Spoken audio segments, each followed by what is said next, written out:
what the fear does is exaggerate concerns. That affects mental health, psychological health. There's a new condition that's been described called COVID anxiety syndrome by a team of psychologists. They coined the term because they found that some people were left with excessive hygiene habits and OCDs even after the threats to themselves had receded.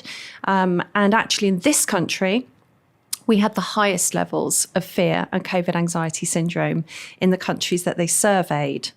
Not surprised, because I bet you could correlate this to the types of media messaging and the amount spent as well. Okay, so there's the impact on health. It also makes recovery harder then, because if you exaggerate people's fears, how do you then get them to the stage where they can feel like it's safe to go out, safe to let go of the masks? You know, we see it now. I think people are really hyper alert. They've been red-pilled. They're waiting for the next disasters. Look at how the media's leapt upon things like monkeypox. You know, everyone's just ready to be scared again. We're in this hyper-vigilant state, which is not healthy to be in, and it's not good for recovery, for society, for the economy, people's mental health. How else does fear affect us? Well, we've found out that our leaders will use fear to control our behaviour, to manipulate us.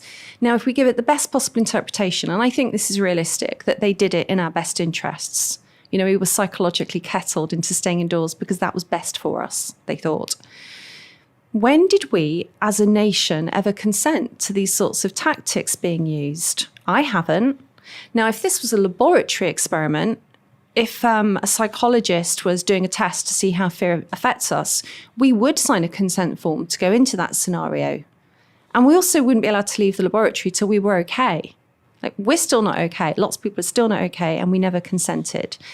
And I find this a very unpalatable relationship with government. I want government to fix the potholes, look after the borders.